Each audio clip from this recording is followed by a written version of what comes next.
కూటమి ప్రభుత్వం ఏర్పడిన తర్వాత 8 నెలలకి ఈ రోజున జగన్మోహన్ రెడ్డి గారికి అసెంబ్లీ రావాలి అనేటువంటి ఒక బాధ్యత తెలిసింది. అది కూడా ఈ బాధ్యతగా తీసుకోకుండా ఆయన కేవలం తనకు ప్రతిపక్ష హోదా ఇవ్వాల్సిందే, 39% నాకు ఓటు బ్యాంక్ ఉంది కాబట్టి అంటూ ఆయన పట్టుబట్టిన విధానం ఈ రోజున చిన్నపిల్లలు కనుక బల్పం పారేసుకుని నా బల్పం నాకు ఇవ్వాల్సిందే అన్నట్టుగా మారం చేసినట్టుగా ఉందనేది రాష్ట్ర ప్రజల అభిప్రాయం. ఇదే అంశం మీద మనతో మాట్లాడడానికి శ్రీ మర్రెడ్డి శ్రీనివాసరెడ్డి గారు, తెలుగు రైతు రాష్ట్ర అధ్యక్షులు, అలాగే ఆంధ్రప్రదేశ్ రాష్ట్ర వ్యవసాయ మిషన్ వైస్ చైర్మన్ గారు మనతో ఉన్నారు. సార్, జగన్మోహన్ రెడ్డి గారి చేసినటువంటి ఉదంతం చూస్తే అసెంబ్లీలో ఆయన నడిచిన తీరుని ఎలా చూస్తారు, ఏం చెప్తారు? జగన్మోహన్ రెడ్డి లాగానే నడిచాడు. నేను 2009లో రాజశేఖర రెడ్డి గారు చనిపోయినప్పుడు చెప్పా, జగన్మోహన్ రెడ్డి అనేటువంటి ఒక అయోగ్యమైనటువంటి వ్యక్తి రాజకీయాల్లోకి రావాలనుకుంటున్నాడు. ఆ రోజే ముఖ్యమంత్రి కావాలనే తపంతో తండ్రి శవాన్ని కర్నూలు పోలీస్ పెరేడ్ గ్రౌండ్లో ఉంటే లేక్యూ గెస్ట్ హౌస్లో సంతకాలు పెట్టుకునేటువంటి కార్యక్రమంలో ఉన్నాడు.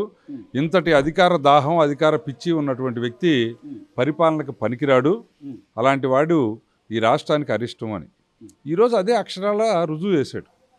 5 సంవత్సరాలు ఈ రాష్ట్రానికి ముఖ్యమంత్రిగా ఉన్నాడు. ఎవరిచ్చారు నీకు ఆ ముఖ్యమంత్రి పదవి? భారత రాజ్యాంగం కల్పించినటువంటి హక్కుల ద్వారా మెజారిటీ అసెంబ్లీ స్థానాలు వస్తే ఆ అసెంబ్లీ స్థానాల్లో ఎన్నికైనటువంటి మెంబర్ ఆఫ్ లెజిస్లేటివ్ మెంబర్స్ ఎవరైతే, అసెంబ్లీ మెంబర్స్ ఎవరైతే ఉన్నారో ఈ శాసనసభ్యులందరూ కలిసి ఫ్లోర్ లీడర్ని ఎన్నుకుంటే ఆ ఫ్లోర్ లీడరు ముఖ్యమంత్రి అవుతాడు. దాంట్లో నుంచి 10% మినిమం శాసనసభ్యులు ఉన్నటువంటి పార్టీకి ప్రతిపక్ష హోదా ఇస్తారు. ప్రతిపక్ష హోదా ఇస్తారు. ఇది భారత రాజ్యాంగం పొందుపరిచినటువంటి అంశం. దాని ప్రకారమే నువ్వు 5 సంవత్సరాలు ముఖ్యమంత్రి చేసావు. ఈ రోజు వచ్చి ఆ రోజు అధికారంలో ఉన్నప్పుడు భారత రాజ్యాంగం అంటే పీఠం మీద కూర్చునేదాకా భారత రాజ్యాంగాన్ని ఫాలో అయ్యావు. కూర్చున్న దగ్గర నుంచి రాజారెడ్డి రాజ్యాంగాన్ని తెచ్చావు. ఈరోజు మళ్ళీ దిగిపోయిన తర్వాత మళ్ళీ భారత రాజ్యాంగాన్ని వదిలేసి మళ్ళీ ఇప్పుడు ఇది రాజారెడ్డి రాజ్యాంగం, మరి ఇది ఆయన ఏ ప్రేతాత్మలతో మాట్లాడితే చెప్పారో నాకు తెలియదు. 39% వస్తే 40% వస్తే ప్రతిపక్ష హోదా ఇస్తారని. ఇప్పుడు అది కనుక ఆ సిస్టంలో, అది జర్మనీలో అయితే ఉంటుంది, అంటే డైరెక్ట్ ఓటింగ్ ఉంటుంది కాబట్టి డైరెక్ట్ ఓటింగ్లో ఆ ఓటుకే శాతాన్ని బట్టి, పర్సంటేజ్ని బట్టి అన్ని స్థానాలు ఎన్నుకునేటువంటి, ఆ పార్టీకి అన్ని స్థానాలు ఎన్నుకునేటువంటి అవకాశం వస్తుంది. ఆ పర్సంటేజ్ ప్రకారం ఉన్నటువంటి టోటల్ ఓట్లలో పోలైనటువంటి ఓట్ల ప్రకారం వచ్చేటువంటి స్థానాలు లెక్క వస్తుంది. అది ఆ ప్రజాస్వామ్యం వేరు, పార్లమెంటరీ ప్రజాస్వామ్యం వేరు. కనీసం ఆ అవగాహన కూడా లేకుండా నీకు ప్రతిపక్ష హోదా ఎందుకు, అధికార హోదా ఎందుకు, అసలు నీకు ఈ చట్టసభల్లో ప్రవేశం ఎందుకు? నీకు ఏమి చేతవో అవి చేసుకుంటే ఎవరికైనా గౌరవం. జగన్మోహన్ రెడ్డి అనే వ్యక్తికి దాచుకోవటం చేతవు. ఆ పనులు చేసుకుంటే బెటరు. అంతకు మించి చట్టసభల్లోకి వచ్చి చట్టసభల్లో తనకు లేని చేతగాని వాటిని ప్రస్తావించి అబాస్ పాలవటం తనకు కూడా గౌరవం కాదు. ఈరోజు అంతా చర్చిస్తూ ఉన్నారు. నీ ఎలైన ఎందుకు వచ్చాయంటే నిజంగా ఆయనకు హోదా వస్తుందనో కావాలనో కాదు. ఆ హోదా తీసుకొని మాత్రం ఏం చేస్తాడు? ముఖ్యమంత్రిగా ఇస్తేనే రాష్ట్రాన్ని నాశనం చేశాడు. నీకు ప్రతిపక్ష హోదా ఇస్తే మాత్రం అంతకు మించి ఏం చేస్తావు? కాబట్టి వాటి కోసం కాదు. 60 పని దినాల్లో గనక అసెంబ్లీకి హాజరు కాకపోతే సభ్యత్వం రద్దయ్యేటువంటి ఒక అంశం పొందుపరచబడి ఉంది చట్టం, రాజ్యాంగంలో. దాని ప్రకారం తను సభ్యత్వం కోల్పోతే మళ్ళీ తిరిగి ఎన్నికవుతాడో లేదో, ఈ జన్మలో అవకాశం ఉంటుందో లేదో అని చెప్పి 4 ఏళ్ళు ఆ హోదా ఎలగబెట్టుకుందాం అని చెప్పేసి వచ్చిపోవడం తప్ప అక్కడ ప్రజల మీద ప్రేమ లేదు, పార్టీ మీద ప్రేమ లేదు, లేకుంటే ఆ అంశాలకు సంబంధించినటువంటి సమస్యలకు సంబంధించినటువంటి వాటి మీద ప్రేమ లేదు. ఇది తేట తెల్లంగా కూడా రాష్ట్ర ప్రజానీకం అందరికీ తెలుసు. ఈరోజు మీరు ఓపెనింగ్ రిమార్క్స్లో చెప్పినట్టు పిల్లోడు బలపం కోసం ఏడ్చినట్టు ప్రతిపక్ష హోదా కోసం కేకలేయటం అనేది హాస్యాస్పదమైనటువంటి విషయం. ఇది జగన్మోహన్ రెడ్డి ఆయనకి తెలుసు, ఆయన ఎమ్మటుండోళ్ళకి కూడా తెలుసు ఇదంతా అవ్వందని. కానీ అదే కావాలని చెప్పి బొత్స సత్యనారాయణ లాంటి సీనియర్ మంత్రులుగా ఉన్నటువంటి వాళ్ళు, సీనియర్ పొలిటీషియన్స్ కూడా ఈరోజు రాజుగారి మెప్పు కోసం, రెడ్డి గారి మెప్పు కోసం చట్టంలో లేని వాటిని చట్టాల్లో పెట్టాలి, కొత్త చట్టాలు తయారు చేయాలి అనేటువంటి ఆరాట పడుతూ ఉన్నారు. ఇది అంటే వాళ్ళ సీనియారిటీకి ఏమాత్రాన్ని కూడా గౌరవాన్ని ఇవ్వకపోగా ఎగతాళి మారి తలానికి దారితీసే అవకాశం ఉంది. వీళ్ళందరూ కూడా అబాస్ పాలు అవుతారు. అలాంటివి మానుకొని మీకు ఇచ్చారు ప్రజలు మీరు చేసినటువంటి 5 సంవత్సరాల పాలనకి నువ్వు 5 సంవత్సరాల ప్రజా సంకల్ప యాత్రతో చేసిన మోసానికి నీకు అధికారం ఇచ్చారు, చెప్పిన అబద్ధాలను నమ్మి అధికారం ఇచ్చారు. ఆ అబద్ధాలకు ఆశపడి జరుగుద్దేమోననే ఊహలో అవకాశం ఇచ్చారు. నువ్వు 5 సంవత్సరాలు పరిపాలించిన తర్వాత నీ నిజస్వరూపం బయటపడిన తర్వాత నువ్వు ఏ ఏ వర్గాలకి ఏమేం చేస్తావో తెలిసిన తర్వాత చాలా క్లియర్గా నిన్ను ఎక్కడ కూర్చోబెట్టాలో అక్కడ కూర్చోబెట్టారు. ఇవాళ దాన్ని గౌరవించుకొని దాని ప్రకారం నడుచుకొని ఓ ప్రజాస్వామ్యంలో నీకు కాదు ఇంకా ఇంతకన్నా తప్పులు చేసిన వాళ్ళు తక్కువగా ఉండేవాళ్ళు కూడా ప్రజాస్వామ్యంలో నిలిచి మళ్ళీ తప్పులు సరి చేసుకొని ప్రజల్లోకి వచ్చే అవకాశం ఉంది. నువ్వు కూడా అవకాశం ఉంటే నీ తప్పులు ఒప్పుకొని చెంపలేసుకొని ఆ తప్పులు దిద్దుకొని ప్రజల్లోకి మళ్ళీ వచ్చి ప్రజల తరఫున నిలబడి మాట్లాడు. అలజడులు సృష్టించడానికి అబద్ధాలు ప్రచారం చేయడానికి రాజకీయ వేదికల్ని వాడుకోవద్దు అనేది నేను పర్సనల్గా చెప్పే విజ్ఞప్తి. కానీ శ్రీనివాసరెడ్డి గారు మీరు అన్నట్టుగానే కనీస అవగాహన ఇప్పుడు బొత్స సత్యనారాయణ లాంటి సీనియర్ నాయకులు లేదా జగన్మోహన్ రెడ్డి గారు కూడా గతంలో ఎంపీగా చేశారు, ఆయన రాష్ట్ర ముఖ్యమంత్రిగా 5 ఏళ్ళు చేశారు. కనీసం అసెంబ్లీ ఈరోజు పరిగణలోకి రాదు. ఎందుకనంటే కేవలం ప్రసంగం, గవర్నర్ ప్రసంగం కానీ లేకపోతే సభ జరిగినప్పుడు బిజినెస్ జరిగితే మాత్రమే వాళ్ళు పాల్గొన్న దాన్ని పరిగణలోకి తీసుకుంటారే తప్ప ఈరోజు అసలు ఆయన అసెంబ్లీకి వెళ్ళిన దాన్ని పరిగణలోకి తీసుకోరని అసెంబ్లీ వర్గాలు చెప్తున్న నేపథ్యం. మరి ఈ సందర్భాన్ని ఎలా చూడాలంటారు? తూచ్ ఏముంది అవసరం లేదు, మళ్ళీ మరుసటి రోజు ఇంకో రోజు వస్తారంటారా? ఖచ్చితంగా దాన్ని కాపాడుకోవటం అనేది జగన్మోహన్ రెడ్డి ఏకైక లక్ష్యం. అంటే ఇటు నుంచి బెంగళూరు ఆయన ఎప్పుడు వెళ్ళినా కూడా ఇటు నుంచి మళ్ళీ డైరెక్ట్ బెంగళూరు వెళ్ళిపోతాడు. ఇప్పుడు అక్కడ పెద్ద యలహంకలో పెద్ద రాజప్రసాద్ 32 ఎకరాల్లో కట్టుకున్నాడు. గత 5 సంవత్సరాలు ఆ దోచుకుని దోచుకోవడానికి దాచుకోవడానికి పాపం ఎక్కువ దాంట్లో ఎంజాయ్ చేసేది కుదరలా. ఇప్పుడు దాంట్లో కాస్త మరి ఆయన ఎంజాయ్ చేసుకోవాలి కదా అంతటి రాజప్రసాదం నిర్మించుకున్న తర్వాత, అందుకని వెళ్తాడు. కానీ సభ్యత్వాన్ని కాపాడుకునే డ్రామాలు అయితే ఖచ్చితంగా వేస్తాడు.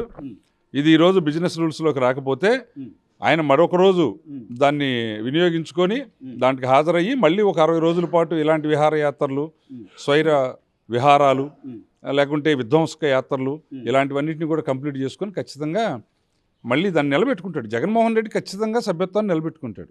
తెలుగు రాష్ట్ర రైతు అధ్యక్షులుగా ఈ రోజున రైతులకు ఏదో వాళ్ళకి ఇవ్వాల్సినటువంటి ఈ కూటమి ప్రభుత్వం ఏదైతే చెప్పిందో రైతు భరోసాకు సంబంధించి 20,000 రూపాయల సంవత్సరానికి అనేది అదేదో ఇవ్వకుండా ఎగ్గొడుతున్నారని చెప్పి ప్రచారం చేస్తున్న నేపథ్యంలో మీరేం చెప్పదలుచుకున్నారు సార్ ప్రభుత్వం తరపు నుంచి?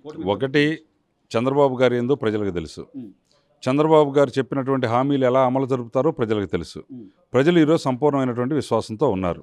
ఈ రాష్ట్ర పరిస్థితిని జగన్మోహన్ రెడ్డి చేసిపోయినటువంటి మహాపాపాలని దాటుకొని ఈ సంవత్సరం నుంచి రైతుకి 20,000 రూపాయలు రైతు అన్నదాత సుఖీభవ అన్నదాతల్ని సుఖీభవాన్ని దీవించే విధంగా 20,000 రూపాయలు ప్రతి రైతుకు కూడా చేరేదానికోసం ఈ రాష్ట్ర ప్రభుత్వం, కూటమి ప్రభుత్వం ఈరోజు చర్యలు తీసుకుంటా ఉంది. అవి ఖచ్చితంగా అమలు జరుగుతాయి. వాటి మీద అపోహలు సృష్టించాలని జగన్మోహన్ రెడ్డి రైతుల్లో ఏదో వ్యతిరేకత తేవాలని చేసే ప్రయత్నం బెడిసికొట్టిద్ది.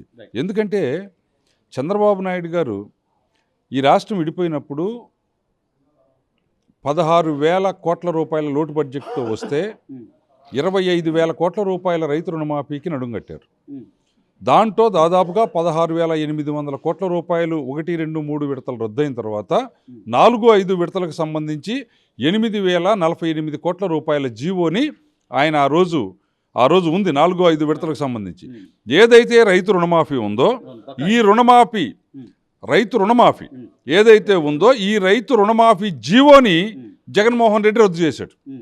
జీవోని రద్దు చేసినటువంటి దుర్మార్గుడు జగన్మోహన్ రెడ్డి 8,048 కోట్ల రూపాయల రైతు డబ్బుల్ని రాకుండా చేసినటువంటి వాడు ఈరోజు రైతుల గురించి మాట్లాడతాను, రైతుల తరఫున పోట్లాడతాను అంటే నమ్మేవాళ్ళు ఎవరు లేరు, నమ్మేదానికి అవకాశమే లేదు. ఖచ్చితంగా కూటమి ప్రభుత్వం రైతాంగానికి ఏమైతే చెప్పిందో ఆ విధంగా అన్నదాత సుఖీభావ కానీ, ప్రాజెక్టులు పూర్తి చేసి ప్రతి ఎకరాకి నీళ్లు అందించేదానికోసం కానీ, నాణ్యమైన విత్తనాలు, ఎరువులు, పురుగు మందుల్ని అభివృద్ధి పరిచి అందించేదానికి కానీ, యంత్రాలు, యంత్ర పరికరాల విషయంలో గతంలో తెలుగుదేశం ప్రభుత్వం ఏ విధంగా అయితే ఈ డ్రిప్ ఇరిగేషన్స్ అంటే మైక్రో ఇరిగేషన్లో కానివ్వండి, ఈ మైక్రో న్యూట్రియంట్స్ విషయంలో కానివ్వండి, అదేవిధంగా ఈ సోలార్ సిస్టాన్ని కూడా కేంద్ర ప్రభుత్వంతో ఉండేటువంటి సోలార్ని కూడా తీసుకొచ్చి ఈ ఎలక్ట్రిసిటీ అందుబాటులో లేని సుదూర ప్రాంతాల్లో ఉన్న పొలాలకి, లైన్లు అందుబాటులో లేని ప్రాంతాలకి ఈ సోలారు మోటార్స్ పెట్టి నీటిని బయటికి తీసుకొచ్చినటువంటి విషయం కానివ్వండి, రైతుకి విత్తనం నుంచి విక్రయం వరకు అడుగడుగున కూటమి ప్రభుత్వం, చంద్రబాబు నాయుడు గారి నేతృత్వంలో ఉన్నటువంటి ఈ ప్రభుత్వం రైతుకి అండగా ఉంటుంది. రైతుని రాజుగా చూడాలి అనే చంద్రబాబు గారి సంకల్పం నెరవేరాలి అని అంటే ఆయనకి తెలుసు చాలా క్లియర్గా. రైతు రాజుగా ఉండాలి అని అంటే వ్యవసాయం నిలబడాలి, వ్యవసాయం నిలబడాలి, రైతు గెలవాలి అనేటువంటి మహాసంకల్పం చంద్రబాబు నాయుడు గారికి ఉంది. దాన్ని ఖచ్చితంగా కూడా వ్యవసాయ రంగానికి సంబంధించి, రైతాంగానికి సంబంధించి ఏ విధమైనటువంటి హామీలు ఇచ్చారో, ఏ విధమైనటువంటి వాగ్దానాలు చేశారో అవన్నిటిని కూడా కూటమి ప్రభుత్వం అక్షరాల నెరవేరుస్తుంది. చివరిగా శ్రీనివాసరెడ్డి గారు, గత 4 రోజుల క్రితం ఏదైతే జగన్మోహన్ రెడ్డి గారు గుంటూరు మిర్చి యార్డుకి వెళ్ళి ఆ మిర్చి రైతుల మీద ఆయన చూపించినటువంటి గందరగోళం ఏదైతే ఉందో దాని మీద మీ ఒపీనియన్ ఏంటి? ఇప్పుడు మనం చూస్తాం కదా, యజ్ఞాలు జరుగుతూ ఉన్నప్పుడు రాక్షసులందరూ కూడా యజ్ఞాల్లోకి వెళ్ళిపోయి అంతని అక్కడ రక్తం చిందించి ఆ యజ్ఞాన్ని అపవిత్రం చేస్తారు. అదేవిధంగా జగన్మోహన్ రెడ్డి అనే వ్యక్తి అసలు ఆ మిర్చి యార్డులు ఎవడన్నా రైతున్నాయండి? అంతా బ్లేడ్ బ్యాచ్, గంజాయి బ్యాచ్, అవారాగాళ్ళు, గుంటూరులో ఉండే ఈ చైన్ స్నాకర్స్, పిక్ ప్యాకెటర్స్, ఈ కోడి పందాలోళ్ళు, ఈ గుండాట్లు, ప్యాకాట్లు. ఇప్పుడు ఇదంతా కూడా ఇప్పుడు జగన్మోహన్ రెడ్డి గ్యాంగ్ ఏంటి? జగన్మోహన్ రెడ్డి గ్యాంగ్ ఎవరు? ఇప్పుడు నీ స్నేహితులు ఎవరో తెలిస్తే నువ్వు ఎలాంటి వాడివో చెప్తాననేది ఒక సామెత. జగన్మోహన్ రెడ్డి స్నేహితులు ఎవరు? ఆ జైల్లో ఉండే పిన్నెల రామకృష్ణారెడ్డి, లేకపోతే నందిగం సురేష్, వాడు బోరుగడ్డ అనిలు, వల్లభనేని వంశీమోహను, కొడాలి వెంకటేశ్వరరావు ఉరఫ్ నాని. అంటే ఎవరు వీళ్ళంతా? అంబటి రాంబాబు, వీళ్ళంతా ఎవరండి? ఈ గ్యాంగుల్ని, ఇలాంటి గ్యాంగ్ని అంటేసుకొని నువ్వు తిరుగుతా నీకు ఎక్కడైనా శుభ్రత అంటిద్దా? ఇప్పుడు నీకు మురుగుంట పక్కన నడిచేటువంటి నువ్వు మల్లెపూల గురించి మాట్లాడితే అట్ట? నువ్వు మురుగుంట్లో తిరుగుతూ ఉన్నావు, నువ్వు మురుగులో కలిసి తిరుగుతూ ఉన్నావు, నువ్వు అలా మాట్లాడకూడదు. ప్రతిపక్ష నాయకుడు కావాలి అని ఒక పక్కన తపన పడతా, ఏడుస్తా, గోల్ చేస్తా, పిల్లోళ్ళలాగా దొల్లాడతా నువ్వు ఎలా మాట్లాడాలి? నీకు ఒక బాధ్యత కలిగినటువంటి ప్రతిపక్షం కాకపోయినా విపక్షానికి నువ్వు నాయకుడివి. విపక్ష నాయకుడిగా ఉన్నటువంటి నువ్వు ఆ మిర్చికి సంబంధించినటువంటి దాంట్లో ఉన్న వాస్తవం ఏంటి, సమస్యలు ఏమిటి, ప్రభుత్వం ఏం చేస్తే వాళ్ళకి మేలు జరుగుతుంది అని నువ్వు రిప్రజెంటేషన్ ఇవ్వు. నీ ప్రభుత్వ హయాంలో అనేక సమస్యల మీద మేమేం చేసాం, చంద్రబాబు నాయుడు గారు ఏం చేశారు, నీకు రిప్రజెంటేషన్ ఇచ్చారు. నువ్వు రైతులను మోసం చేసి ఇన్సూరెన్స్ డబ్బులు కట్టకుండా ఎగ్గొడితే సాక్షాత్తు చంద్రబాబు నాయుడు గారు 7 పదుల వయసులో అసెంబ్లీలో నేలపైన కూర్చొని తన నిరసన వ్యక్తం చేసి నీ చేత డబ్బులు కట్టించారు. అది చట్ట ప్రకారం జరగాల్సిన పని. నువ్వు గ్యాంగులను వేసుకొని పోయి రైతుల మిర్చి బస్తాలు దొంగతనాలు చేసి ఆ దొంగతనాలు చేసుకోవడానికి పోలీసులు సరిగ్గా సహకరించలేదని చెప్పి బయటకు వచ్చి కంప్లైంట్లు ఇచ్చి, అంటే నేనేమంటానంటే మరీ హాస్యాస్పదంగాను ఎగతాళి, ఇంకంతకన్నా వాళ్ళని తక్కువ చేసి మాట్లాడటానికి నా మనసు అంగీకరించట్లా. అసలు ఒక చట్ట ఉల్లంఘన చేసేవాడికి చట్టం రక్షణ కల్పించాలి అని మళ్ళీ కోరటం ఏంటి? గవర్నర్ గారి దగ్గరికి పోయి ఏంటి వీళ్ళు అడిగేది? జగన్మోహన్ రెడ్డి చట్టం ఉల్లంఘిస్తాడు, అయినా మీరు దాన్ని జయప్రదం అయ్యేటట్టుగా మీరు చర్యలు తీసుకోండి అంటున్నారు. భద్రతతో అసలు ఎక్కడైనా ఉందా ఇట్లాంటి ఆలోచన, కోరిక ఎక్కడైనా ఉంటుందా? వాళ్ళ బాధ అంతా ఏంటంటే అక్కడ బాగా మిర్చి బస్తాలు దొంగతనం చేయడానికి కుదరలా వీళ్ళకి. వాళ్ళంతా రైతులు, జనము, కొట్లోళ్ళు పాపం అడ్డాలు పడ్డారు. వాళ్ళందరినీ కనుక పోలీసులు తరిమికొట్టినట్టయితే వీళ్ళు 4 లారీలు వేసుకొచ్చుకొని అమ్ముకునేవాళ్ళు. అది వాళ్ళ ఆలోచన. అంతకు మించి మిర్చి యార్డుకు పోయి జగన్మోహన్ రెడ్డి చేసిందేం లేదు. అంతకు ముందే చంద్రబాబు నాయుడు గారు కేంద్ర ప్రభుత్వంతో వ్యవసాయ శాఖ మంత్రి, ఇప్పుడు యూనియన్ మినిస్టర్ ఆఫ్ అగ్రికల్చర్ ఎవరైతే ఉన్నారో శివరాజ్ సింగ్ చౌహాన్ గారితో ఆల్రెడీ మిర్చి గురించి మాట్లాడిన విషయం స్క్రోలింగ్లో చూసి నేను కూడా పోయి దాని మీద మాట్లాడాలి అనే తపంతో పోవటం తప్ప అప్పటికప్పుడు నిర్ణయించుకొని వంశీమోహన్ని జైల్లో పలకరించి అక్కడ చూసిన తర్వాత అటు నుంచి అటు పోయాడే కానీ తను ఏమీ ఒక పథకం ప్రకారం, ప్లాన్ ప్రకారం, లేకపోతే రైతుల సమస్యల కోసం ఆయన పోయింది కాదు, వచ్చింది కాదు. దాన్ని అలాంటి పద్ధతుల్ని జగన్మోహన్ రెడ్డి మానుకోవాలి అనేది మేము చెప్పే సూచన.